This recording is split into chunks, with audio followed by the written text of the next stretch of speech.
বরিশালের বানারীপাড়ায় বাস ও হিউম্যান হলার মাহিন্দ্রের মধ্যে সংঘর্ষে ৬ জন নিহত হয়েছে, আহত হয়েছেন অন্তত আরও ৪ জন। সকাল ১০টার দিকে বানারীপাড়া আঞ্চলিক মহাসড়কের তেঁতুলতলা এলাকায় এই ঘটনা ঘটেছে। পুলিশ জানায়, তেঁতুলতলা থেকে যাত্রীবাহী একটি মাহিন্দ্র বানারীপাড়ার দিকে আসার পথে দুর্জয় পরিবহনের একটি বাসের সাথে এটির মুখোমুখি সংঘর্ষ হয়। এ সময় ঘটনাস্থল থেকে হাসপাতালে নেওয়ার পথে ২ জন এবং অপর ৪ জন চিকিৎসাধীন অবস্থায় মারা যান। আহতদের বরিশাল শের-ই-বাংলা মেডিকেল কলেজ হাসপাতালে ভর্তি করা হয়েছে। তারা সবাই মাহিন্দ্রের যাত্রী ছিলেন। নিহতদের মধ্যে একজন বরিশাল বিএম কলেজের মাস্টার্স প্রথম বর্ষের গণিত বিভাগের শিক্ষার্থী শিলা হালদার বলে জানা গেছে।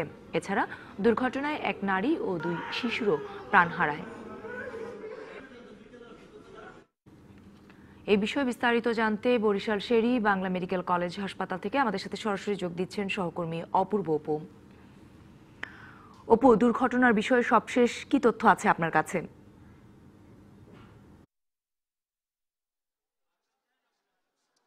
ধন্যবাদ। আপনার এর আগের বুলেটিনে আমি যেমনটি জানিয়েছি যে এখন পর্যন্ত ৬ জন নিহতের ঘটনা ঘটেছে এবং বাকি আরও ৬ জন এখানে ভর্তি রয়েছেন। যারা ভর্তি রয়েছেন তারাও যে একেবারে শঙ্কামুক্ত এমনটাও নয়, এখানকার চিকিৎসকরা তেমনটি জানিয়েছে। এবং এখন পর্যন্ত যে ৬ জন মারা গেছে তার মধ্যে শুধুমাত্র যে মাহিন্দ্রা যে চালক রয়েছে সোহেল, তার মরদেহ হস্তান্তর করা হয়েছে তার পরিবারের কাছে। এর বাইরে অন্যান্য যে ৫ জন রয়েছে তাদের প্রক্রিয়াধীন অবস্থায় রয়েছে। তবে এখানকার বিএম কলেজের কিন্তু অনেক শিক্ষার্থীরা এর মধ্যে উপস্থিত হয়েছে। তাদের একজন সহপাঠী শিলা হালদার গণিত বিভাগের মাস্টার্সের শিক্ষার্থী, তিনি মারা যাওয়ায় বিক্ষুব্ধ রয়েছে এখানকার শিক্ষার্থীরা। এর বাইরেও আরও একজন শিক্ষার্থী বিএম কলেজেরই কিন্তু সেই গণিত বিভাগের ফিনান্সের এক স্টুডেন্ট ভর্তি রয়েছে হাসপাতাল। আমরা একটু শিক্ষার্থীদের সাথে কথা বলবো। আপনারা অনেকক্ষণ পর্যন্ত এখানে রয়েছেন, আপনাদের আসলে নিশ্চয়ই আপনারা সবাই আসলে শোকাবহ অবস্থায় রয়েছে। সেই সহপাঠী সম্বন্ধে একটু যদি আমাদের কাছে জানাতেন। শিলা আমাদের গণিত বিভাগে এবার মাস্টার্স ২০১৭-১৮ সেশনে আমাদের সহপাঠী। ও অনার্সে অনেক ভালো রেজাল্ট করছে, প্রায় 3.6 এর খুবই মেধাবী স্টুডেন্ট। তো আমাদের আশা ছিল এবার হয়তো আম্মু বলছে যেটা, ওর প্রিপারেশন খুবই ভালো ছিল। সামনে প্রাইমারি পরীক্ষা প্লাস বিশেষ পরীক্ষায় হয়তো বা আল্লাহ চাইলেও বিশেষ পরীক্ষায় টিকে যাইতে পারতো, কিন্তু এই বেপরোয়া গাড়ি চালকদের কারণে আজকে ওর এই অবস্থা। সারা বাংলায় যখন আবরারের মৃত্যু ঝুঁকিতে শোকাহত, তখন এর মধ্যে বরিশাল বিএম কলেজে আবার শিলা আতঙ্কে আমরা সবাই ভুগতেছি। আমরা শুনছিলাম আপনারাও সেই পথে আসা যাওয়া করেন, সেই পথটা আসলে কি রকম? আসলে সেই পথটা এতটাই দ্রুত, কোনো স্পিড ব্রেকার নাই, আর খুব দ্রুত ওই জায়গাতে রাস্তা চলাচল করে, রাস্তা ক্রস করেই অনেকটা টাফ হয়ে যায়। সেখানে তো মাহিন্দ্রাতে অনেক বেশি হয়। সেই পরিবার, আপনাদের এখন প্রশাসনের কাছে কোনো চাওয়া আছে কিনা বা কোনো দাবি? অবশ্যই প্রশাসনের কাছে চাওয়া, ওর ফ্যামিলি খুবই নিডি ফ্যামিলি, ওর খুবই কষ্ট হয়েছে, এত দূর ওর মা বাবা পড়াইছে, আর ম্যাথে যেহেতু অনেক কষ্ট হয়েছে তার পড়াইতে, তো এখন একটা ভালো চাকরি করবে সেটাই ওর মা বাবা প্রশাসন যেন তার পরিবারের পাশে দাঁড়ায়। আমরা দেখেছি এরই মধ্যে এখানকার পুলিশ কমিশনার, বরিশালের জেলা প্রশাসক, তারা কিন্তু এখানে উপস্থিত হয়েছে, পরিবারের সাথে কথা বলছে। আমরা একজন নির্বাহী এক্সিকিউটিভ ম্যাজিস্ট্রেট রয়েছে, তার সাথে কথা বলবো। আপনাদের পক্ষ থেকে আসলে এখন পর্যন্ত কি ব্যবস্থা নিয়েছেন?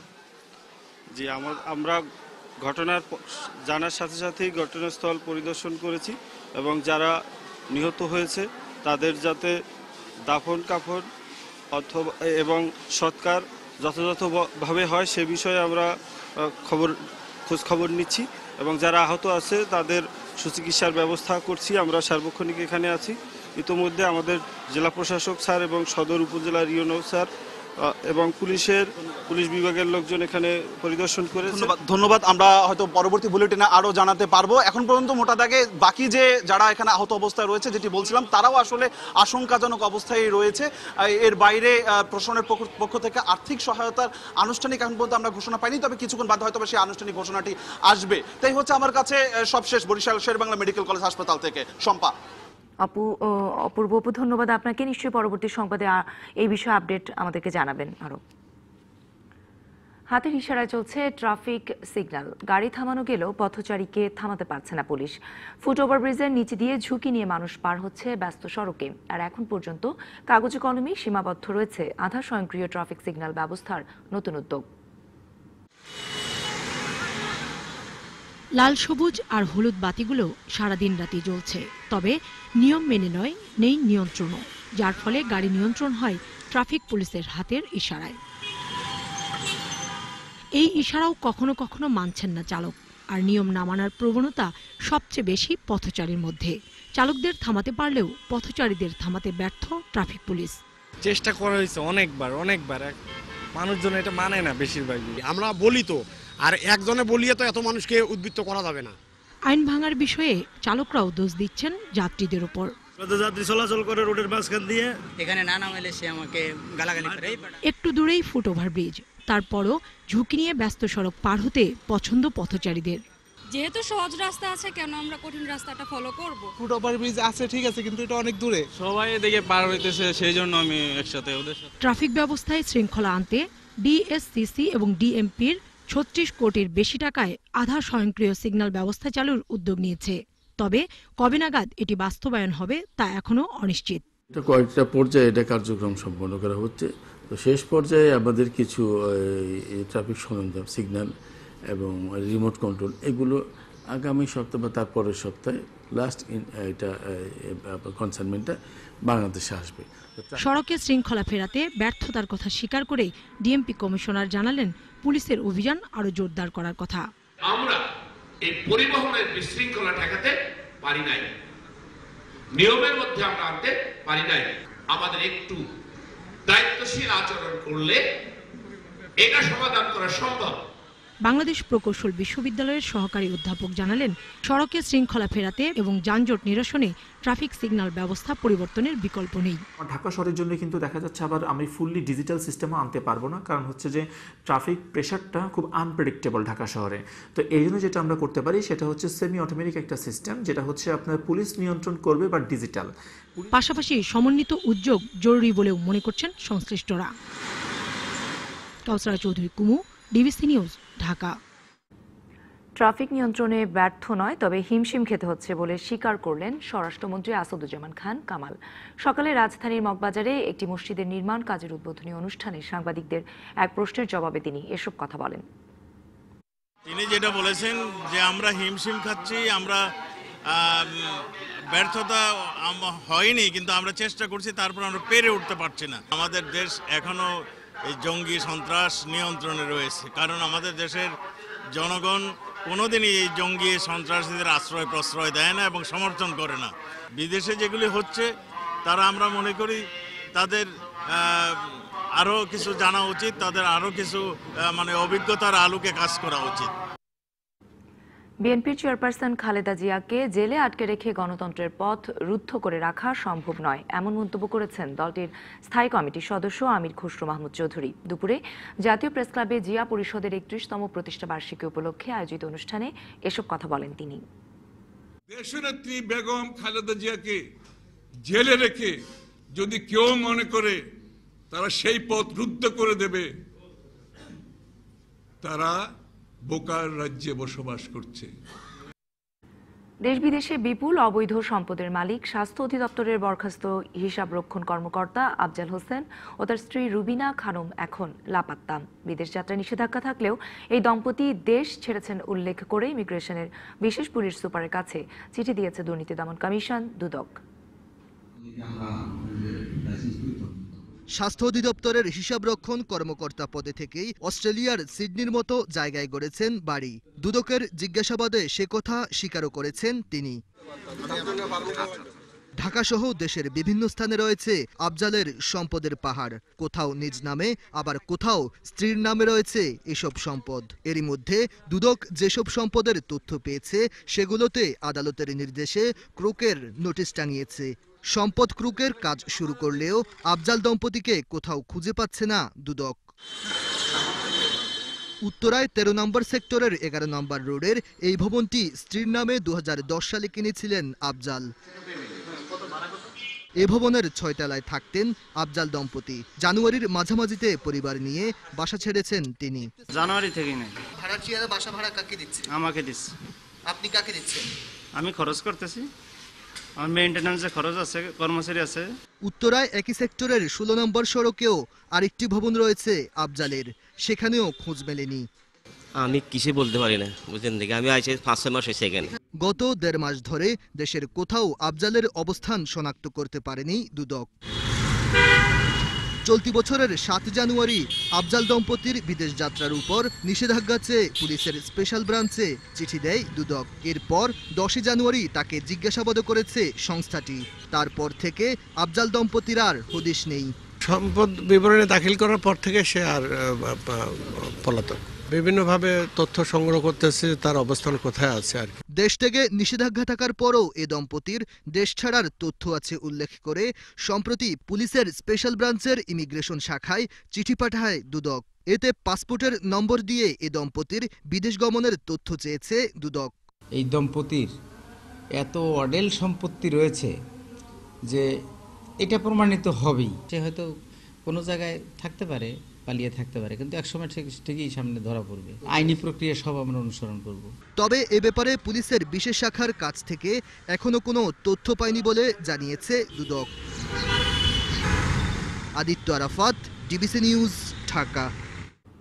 ডিবিসি সংবাদে আরও যা থাকছে। এমপিও ভুক্তির দাবিতে জাতীয় প্রেস ক্লাবের সামনে আজও বিক্ষোভে শিক্ষকরা।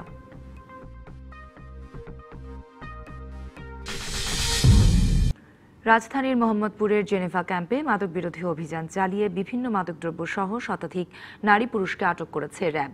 সকাল থেকে জেনেভা ক্যাম্পে এই অভিযান চালানো হয়। এ সময় ক্যাম্প থেকে ইয়াবা ও ফেন্সিডিল সহ নানা ধরনের মাদকদ্রব্য উদ্ধার করা হয়।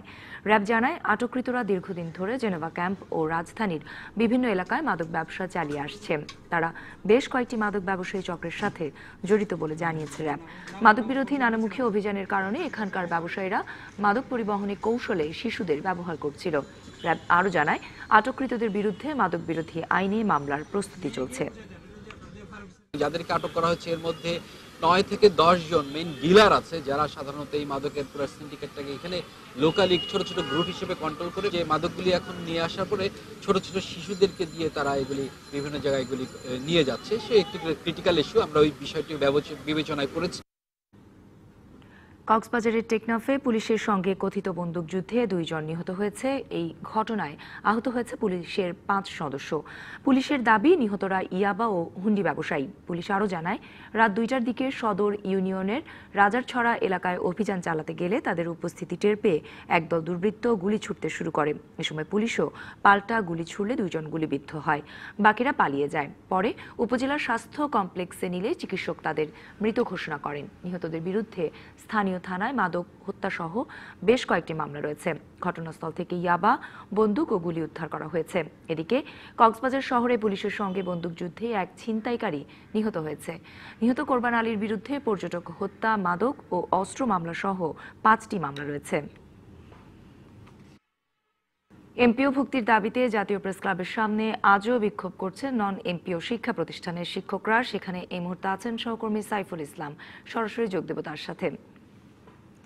সাইফুল, বিক্ষোভকারীদের সবশেষ কি তথ্য আছে আপনার কাছে?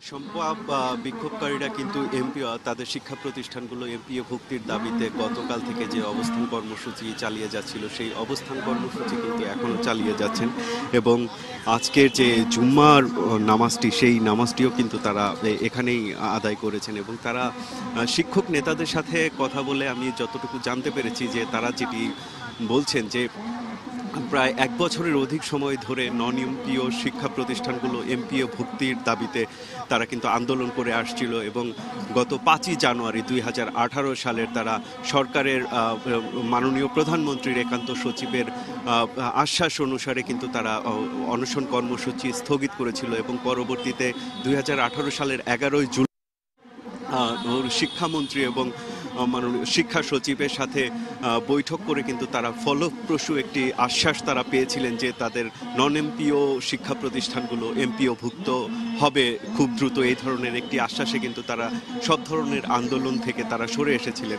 কিন্তু এই দীর্ঘ সময়েও এই নন এমপিও শিক্ষা প্রতিষ্ঠানগুলো এমপিও ভুক্ত হওয়ার যে অগ্রগতি সেই অগ্রগতি না দেখতে পেয়ে কিন্তু তারা গতকাল প্রধানমন্ত্রীর কার্যালয়ের উদ্দেশ্যে পদযাত্রা শুরু করতে চেয়েছিলেন জাতীয় প্রেস ক্লাবের সামনে থেকে এবং পুলিশের বাধার মুখে তারা পরবর্তীতে এখানেই অবস্থান কর্মসূচি শুরু করে এবং তারা যেটি বলছেন যে তাদের দাবি দাওয়াগুলো প্রধানমন্ত্রী পর্যন্ত তারা না পৌঁছানো পর্যন্ত, তারা যদি না পৌঁছাতে পারেন ততক্ষণ পর্যন্ত কিন্তু তারা এখানে অবস্থান গ্রহণ করবেন এবং তারা যেটি চাইছেন যে প্রধানমন্ত্রী মাননীয় প্রধানমন্ত্রীর সাথে সাক্ষাৎ করে তাদের দাবি তুলে ধরতে এবং তারা ব্যর্থহীনভাবে যেটি বিশ্বাস করেন যে প্রধানমন্ত্রীকে তাদের অভাব অভিযোগের কথাটি সরাসরি জানাতে পারলে হয়তো প্রধানমন্ত্রী তাদের মানবিক বিবেচনায় এই নন এমপিও শিক্ষা প্রতিষ্ঠানগুলো এমপিও ভুক্ত করার জন্য এবং শিক্ষকদের যে বেতন ভাতা সেটি নিশ্চিত করার জন্য তিনি প্রয়োজনীয় ব্যবস্থা নেবেন। তো এই শিক্ষকরা কিন্তু শেষ পর্যন্ত তারা এখানে অবস্থান কর্মসূচি পালন করছেন এবং তারা এই সরকারের পক্ষ থেকে দৃশ্যমান অগ্রগতি না হওয়া পর্যন্ত কিন্তু তারা তাদের অবস্থান কর্মসূচি পালন করে যেতে চাইছেন। তো এই ছিল আমার কাছে এখানকার সর্বশেষ পরিস্থিতি। শম্পা। সাইফুল, ধন্যবাদ আপনাকে সরাসরি যুক্ত হবার জন্য। পদ্মা সেতুর জাজিরা প্রান্তে 34 ও 35 নম্বর পিলারে বসানো হয়েছে সেতুর নবম স্প্যান। স্প্যান বসানোর পর 1350 মিটার দৃশ্যমান হল সেতু।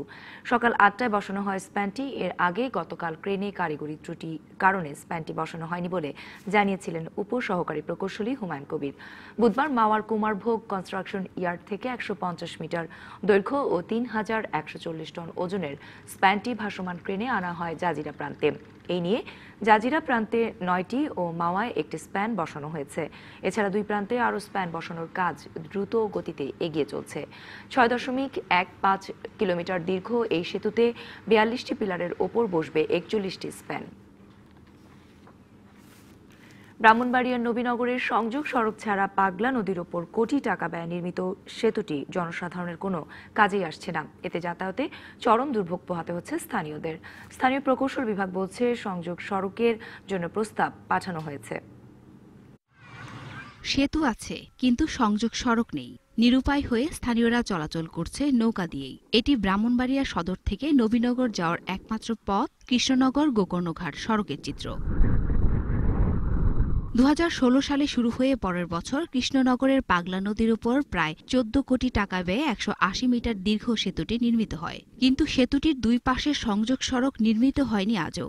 এ কারণে নবীনগরের উত্তরাঞ্চলের কৃষ্ণনগর, বড়াইল ও বীরগাঁও ইউনিয়ন এবং পাশের সদর উপজেলার অর্ধশত গ্রামের হাজার হাজার মানুষের যাতায়াতে চরম দুর্ভোগ পোহাতে হচ্ছে। নবীনগর উপজেলাতে যাইতে মাত্র 40 মিনিট লাগে। এখন বর্তমানে আমরা 2 ঘন্টায় বুক দিয়েছি। যোগাযোগ রাত্রে 12টা-1টা পর্যন্ত থাকে, মানুষের গুদারা পার হয়ে আসে।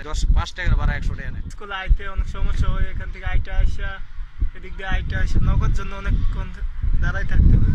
প্রকল্পটি দ্রুত বাস্তবায়ন করার জন্য প্রস্তাবনা পাঠানো হয়েছে বলে জানান এলজিইডি নির্বাহী প্রকৌশলী। ব্রিজ অ্যাপ্রোচের হাইটের কারণে এটার আরেকটা আমরা প্যারালাল সাইড থেকে জমি না নিতে পারায় প্যারালাল রিটেনিং ওয়াল করতে একটু দেরি হইতেছে। আগামী সপ্তাহের মধ্যে আশা করতেছি রিভাইসটা চলে আসবে। রিভাইসটা চলে আসে আমরা এপ্রিলের মধ্যে এই কাজটা শেষ করে দিব। দ্রুত সংযোগ সড়ক নির্মাণ করে সেতুটি চলাচলের যোগ্য করার দাবি এলাকার মানুষের। DBC news desk. ডিবিসি সংবাদে আরও যা থাকছে। চীনে পথচারীদের ওপর গাড়ি তুলে দেয়ায় অন্তত 6 জন নিহত, পুলিশের গুলিতে হামলাকারী নিহত।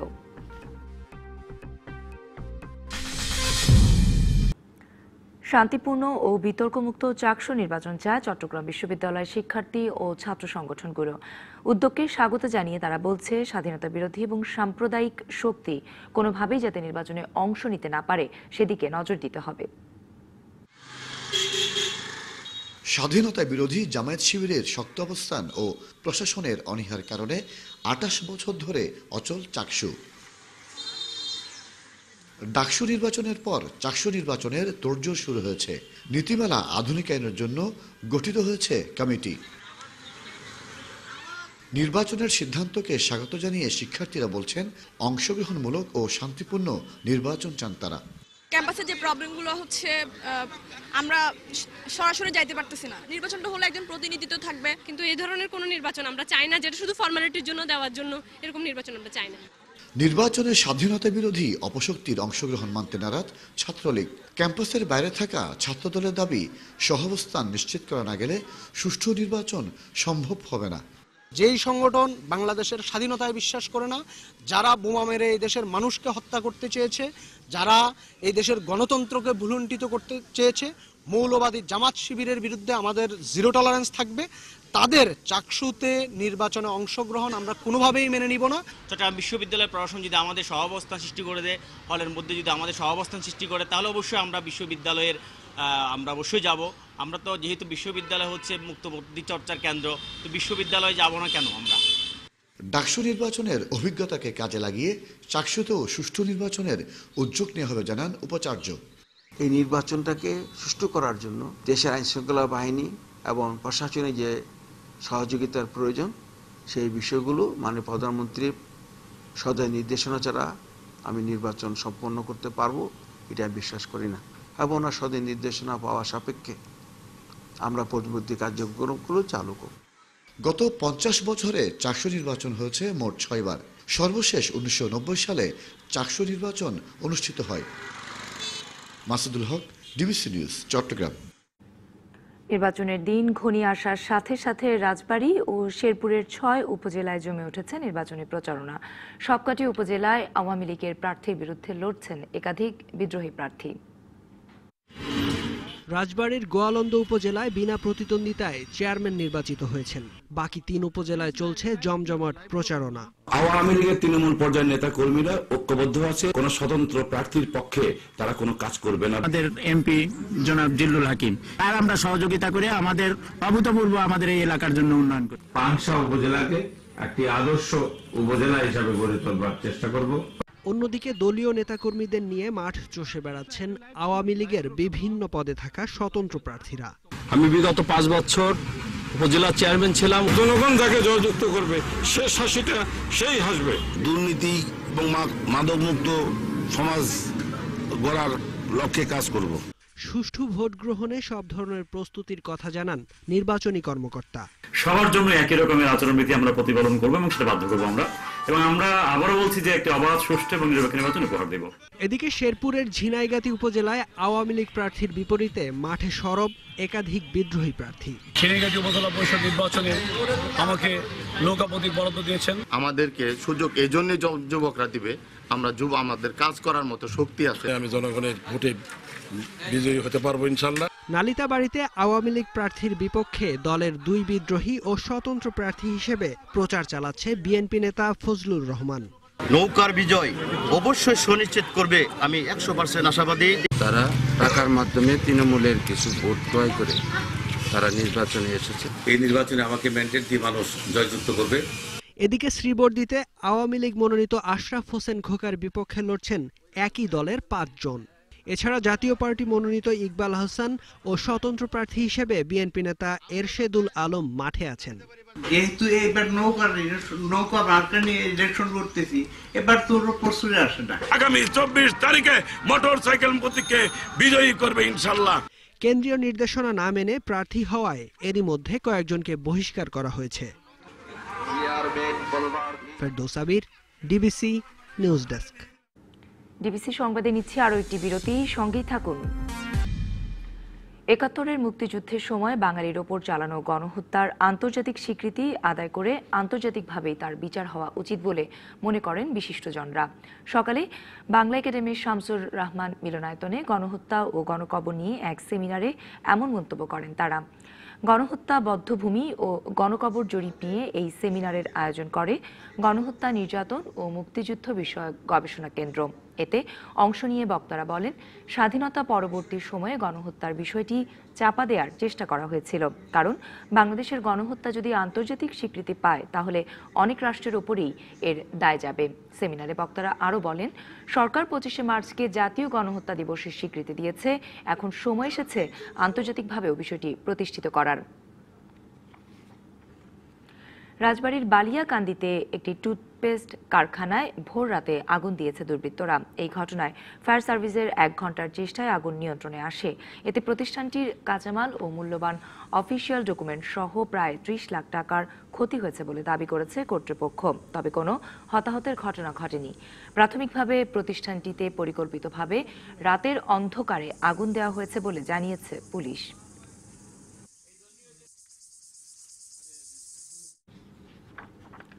ছাড়পত্র ও অনুমোদন ছাড়াই চাঁপাইনবাবগঞ্জে একের পর এক গড়ে উঠছে ইটভাটা। এতে ক্ষতিগ্রস্ত হচ্ছে আমবাগান, কমছে ফসলি জমি। সরকারি নীতিমালার তোয়াক্কা না করে কয়লার বদলে পোড়ানো হচ্ছে কাঠ। চাঁপাইনবাবগঞ্জের 15টি ইউনিয়নে 150টিরও বেশি ইটভাটা রয়েছে। এসব ইটভাটায় জ্বালানি হিসেবে কাঠ পোড়ানো হচ্ছে। এতে কালো ধোঁয়ায় নষ্ট হচ্ছে পাশের ধানক্ষেত, ফসলি জমি আর আমবাগান। এলাকাবাসীর অভিযোগ, পরিবেশ অধিদপ্তরের ছাড়পত্র এবং প্রশাসনের অনুমোদন ছাড়াই এসব ইটভাটা গড়ে তোলা হয়েছে। ভাটা ধোয়ার কারণে ওই আমের একটা আঠা লেগে যায়, ধোয়াটার আঠা লেগে যায়, এই কারণে আমটা জোর করতে পারে না। ওই যে জায়গাটা আঠা লাগে সেই জায়গাটা গোটা হয়ে যায়। মাটিটার উপরকার যেটা ফসল উৎপন্ন আসবে এই মাটিটা উঠে আপনার বিক্রি করে দিচ্ছে। আমের মুকুল নষ্ট হচ্ছে, ধান নষ্ট হচ্ছে, তাছাড়া আমরা শারীরিকভাবে অনেক কষ্টের সম্মুখীন হচ্ছি। প্রশাসন আসছে যাচ্ছে আমরা কিছু বুঝতে পারছি না, ক্ষমতার দাপটে চলতে আছে। কৃষিবিদরা বলছেন ইট বানাতে মাটির উপরিভাগের স্তর বা টপসয়েল ব্যবহার করায় জমি উর্বরতা হারাচ্ছে। এতে ফসল উৎপাদন ব্যাহত হচ্ছে। এছাড়া ইটভাটার কালো ধোয়ার কারণে আমবাগানগুলোতে দেখা দিচ্ছে বিভিন্ন রোগ। আমের যে ব্ল্যাক টিপ বা কালো ডগা যে রোগ, এটা আসলে ইটভাটার ধোয়ার কারণে হচ্ছে। এগুলো একদিকে যেমন মানুষের স্বাস্থ্যের জন্য ঝুঁকিপূর্ণ, ঠিক একইভাবে ফসলের জন্য ক্ষতিকারক। জেলা প্রশাসক জানিয়েছেন, অনুমোদনবিহীন ইটভাটার বিরুদ্ধে নিয়মিত ভ্রাম্যমাণ আদালত পরিচালনা করা হচ্ছে। আমরা কোনো রকমের ছাড় দেব না। জেলা থেকে আমরা করছি, পরিবেশ অধিদপ্তর আমাদের সাথে আছে, পুলিশ আমাদের সাথে আছে, উপজেলা থেকে একইভাবে উপজেলা প্রশাসন, উপজেলা নির্বাহী অফিসারের নেতৃত্বে ওখানেও চলছে। আমাদের 5টা উপজেলা এবং জেলা প্রশাসন মিলে আমরা যুগপৎভাবে অভিযান চালিয়ে যাচ্ছি। আমরা এই ক্ষেত্রে কোনো রকমের তাদের প্রতি সহানুভূতি দেখাবো না। আইন অনুসারে টপসয়েল ব্যবহার করলে 2 লাখ টাকা জরিমানা বা 2 বছরের জেল অথবা দুটোই হতে পারে। DBC news desk. Dhaka reporters ইউনিটির সাবেক সভাপতি সিনিয়র সাংবাদিক আনোয়ারুল হক মারা গেছেন। তার বয়স হয়েছিল 62 বছর। ভোরে স্ট্রোক হলে তাকে রাজধানীর ল্যাবিড হাসপাতালে নেওয়া হয়। সেখানে চিকিৎসকরা তাকে মৃত ঘোষণা করেন। প্রবীণ এই সাংবাদিক নয়াদিল্লিতে বাংলাদেশ হাই কমিশনে প্রেস মিনিস্টারের দায়িত্ব পালন করেছেন। জুমার নামাজের পর রাজধানীর সোভানবাগ মসজিদে এবং বিকেল 3টায় সেগুনবাগিচায় ঢাকা রিপোর্টার্স ইউনিটি কার্যালয়ের সামনে আনোয়ারুল হকের জানাজা অনুষ্ঠিত হবার কথা রয়েছে। পরে আজিমপুর কবরস্থানে দাফন করা হবে তাকে। ডেইলি স্টারের চিফ রিপোর্টার ও সিটি এডিটর হিসেবে দায়িত্ব পালন করা এই সাংবাদিক দেশের বিভিন্ন ইংরেজি দৈনিকে কাজ করেছেন। ডিবিসি সংবাদে নিচ্ছি আরও একটি বিরতি, সঙ্গেই থাকুন। স্বাগত আরেকবার ডিবিসি সংবাদে, সাথে আছে ফাহমিদা সম্পার। এবারে জানাবো আন্তর্জাতিক খবর। চীনের হুবেই প্রদেশে পথচারীদের ওপর গাড়ি তুলে দেওয়ায় অন্তত 6 জন নিহত হয়েছে। এই ঘটনায় পুলিশের গুলিতে নিহত হয়েছে হামলাকারী। শুক্রবার সকালে হুবেই প্রদেশের মধ্যাঞ্চলে এই ঘটনা ঘটে বলে চীনের রাষ্ট্রীয় টেলিভিশন জানায়। হামলাকারী ইচ্ছাকৃতভাবে ওই পথচারীদের ওপর গাড়ি তুলে দেয়। তবে কী কারণে লোকটি পথচারীদের ওপর গাড়ি তুলে দিয়ে হামলা চালায় তা জানা যায়নি। এই ঘটনায় আরও 7 জন আহত হয়েছে। আহতদের স্থানীয় হাসপাতালে চিকিৎসা দেওয়া হয়েছে। গত সেপ্টেম্বরে চীনের দক্ষিণাঞ্চলে ভিড়ের মধ্যে গাড়ি চাপা দেওয়ার ঘটনায় অন্তত 11 জন নিহত হয়। ব্রেক্সিটের সময়সীমা পেছাতে ইউরোপীয় ইউনিয়নের সম্মতির পর চুক্তির সাথে ব্রিটিশ এমপিদের একমত করার চেষ্টা করবেন প্রধানমন্ত্রী টেরিজা মে। স্থানীয় সময় বৃহস্পতিবার ইউরোপীয় ইউনিয়নের সঙ্গে বৈঠকের পর চুক্তিতে এমপিদের সমর্থনে কাজ করার কথা জানান তিনি। এর আগে টেরিজা মের সঙ্গে 8 ঘণ্টা আলোচনার পর ব্রেক্সিটের সময়সীমা পেছাতে সম্মত হয় ইউরোপীয় ইউনিয়নের নেতারা। আগামী 1 সপ্তাহের মধ্যে চুক্তির সঙ্গে এমপিদের একমত করাতে পারলে ব্রেক্সিটের সময় 22 মে পর্যন্ত পেছানো হবে বলে জানায় ইউরোপীয় ইউনিয়ন। তবে এমপিদের সম্মতি না পেলে 12 এপ্রিল পর্যন্ত ব্রেক্সিট চুক্তি বাস্তবায়নের সময় বেঁধে দেওয়া হয়। ধারণা করা হচ্ছে আগামী সপ্তাহেই ব্রেক্সিট চুক্তির ব্যাপারে নিজেদের সিদ্ধান্ত জানাতে পার্লামেন্টে ভোট দিবেন এমপিরা।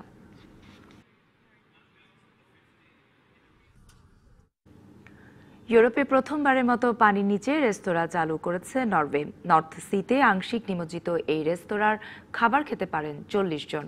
অত্যাধুনিক ও ব্যয়বহুল এই রেস্তোরাঁর খাবারের স্বাদ নেবার পাশাপাশি সামুদ্রিক পরিবেশ উপভোগে আগে থেকেই বুকিং দিয়েছেন হাজারো মানুষ। সমুদ্রের পানির নিচে জাঁকজমকপূর্ণ রেস্তোরাঁ। নীল পানিতে সামুদ্রিক প্রাণীদের বিচরণ দেখতে দেখতে মজার খাবারের স্বাদ নেওয়ার সুযোগ। নরওয়ের দক্ষিণাঞ্চলীয় নর্থ সিতে ইউরোপের প্রথম আন্ডার ওয়াটার এই রেস্তোরাঁ। রেস্তোরাঁটির বাইরে দেখতে মনে হয় যেন একটি অর্ধ ডুবন্ত জাহাজ। আংশিক নিমজ্জিত কাঠামোর এই রেস্তোরাঁ ডিজাইন করেছে দেশটির বিখ্যাত স্থাপত্য প্রতিষ্ঠান স্নোহেটা। এটি শুধু পানির নিচের রেস্তোরাঁই নয়, সমুদ্রের প্রাণীদের নিয়ে একটি গবেষণা কেন্দ্রও বটে। এই স্থাপনার পানির নিচের অংশটি অ্যাকুয়ারিয়ামের মতো কাচের বিশাল জানালা দিয়ে ঘেরা। সমুদ্রের বৈরী আবহাওয়া ও শক্তিশালী ঢেউ মোকাবেলায় সক্ষম এই রেস্তোরাঁ। গঠন ও প্রযুক্তিগত সবচেয়ে বড় চ্যালেঞ্জ ছিল এই রেস্তোরাঁর একদিকে কাত হয়ে থাকার মতো কাঠামো ঠিক করা। পানিতে ভাসছে এমন একটি স্থাপনা তৈরি করা সত্যি কষ্টকর। এই রেস্তোরাঁয় 18 রকমের ভিন্ন স্বাদের খাবারের স্বাদ নিতে জনপ্রতি গুনতে হবে $430। সমুদ্রের নিচে হয় এই রেস্তোরাঁটিতে মানুষের আসার আগ্রহ অনেক বেশি। তবে সময়ের সাথে সাথে আমাদের তৈরি খাবারের জন্য রেস্তোরাঁটি জনপ্রিয় হবে বলে আশা করছি। আরামদায়ক পরিবেশে পানির নিচে অসাধারণ দৃশ্য উপভোগে মুখিয়ে আছেন ইউরোপবাসী। সমুদ্রের পানিতে নিমজ্জিত রেস্তোরাঁয় আসতে এরই মধ্যে বুকিং দিয়েছে 7,000-এর বেশি মানুষ। তিয়াশা জাহান, ডিবিসি নিউজ ডেস্ক। এবারে জানাবো এস আলম গ্রুপ খেলার খবর।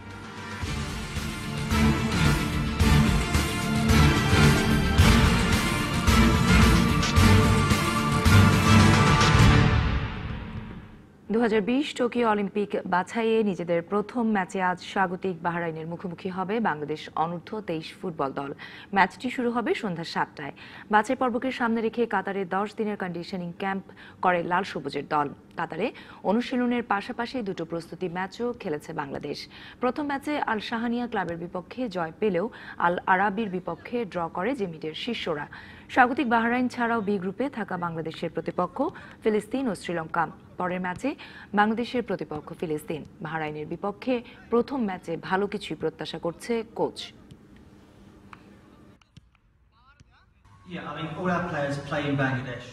গ্রুপে বাংলাদেশের প্রতিপক্ষ সবাই ভালো পজিশনে আছে। বাহরাইন, ফিলিস্তিন কঠিন প্রতিপক্ষ। তাদের বিপক্ষে ভালো করতে হলে বাংলাদেশকে নিজেদের সেরাটা দিয়েই খেলতে হবে। কাতারে করা ক্যাম্পের অভিজ্ঞতা দলের কাজে আসবে। সংবাদ এই ছিল এখনকার মতো। ডিবিসির সঙ্গেই থাকুন 24 ঘন্টা।